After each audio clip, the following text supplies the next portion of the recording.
I want to tell you about another amazing story of a new line of attack that the Republicans are going to launch against Barack Obama. It's another one of those that you're going to find unbelievable because I couldn't quite believe it myself, but they're quite serious about it.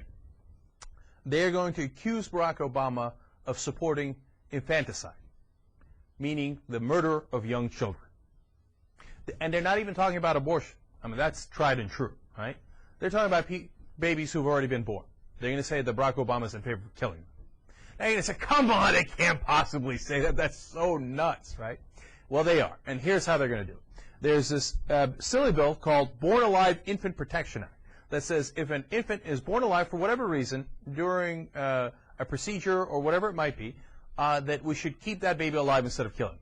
To which, of course, every person in America says, of course we should. In fact, they had a vote on it. It was 98-0 in the Senate. But back in Illinois, Barack Obama voted for against a version of this act that equated this to abortion. And, by the way, replicated a law that already existed in 1975. Okay?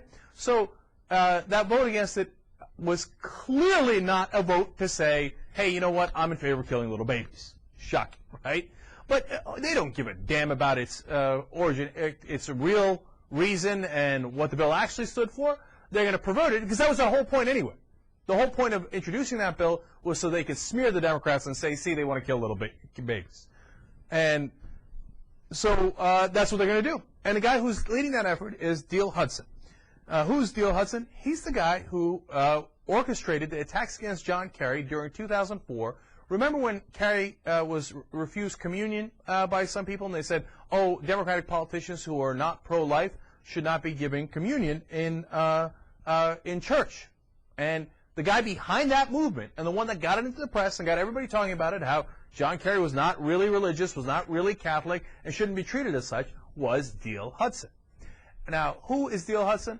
He is a longtime political hatchet man for the Republicans. In fact, he was on the Republican National Committee. But he was actually kicked off of the Republican National Committee. I wonder why he was kicked off. First of all, of course, is Diehl Hudson a hypocrite? Obviously he is. He was married 3 times. So that whole idea of, staying with your wife that's in the Bible, that was inconvenient, so he ignored it. The other thing that he found inconvenient and ignored was this whole prohibition against adultery, which Diehl Hudson never talks about. Because when he was a professor at Fordham, he fondled an 18-year-old girl, got her drunk and incapacitated. She said she couldn't even feel her legs. He brought her to his office that he held as a professor. He was her professor, and basically put her head in his lap and unzippered his pants.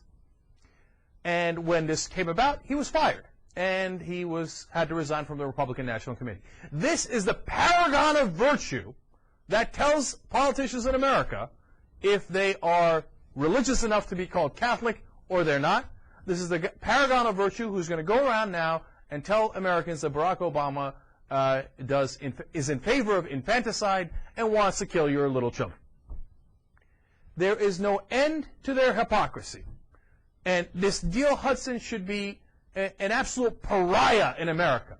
He should be ridden out of town wherever he is. Instead, he is celebrated. He has met with George W. Bush on many occasions. In fact, in a meeting of Catholics, Bush picked him out of a crowd and was like, oh, Diehl, how you doing, man? Great to see you.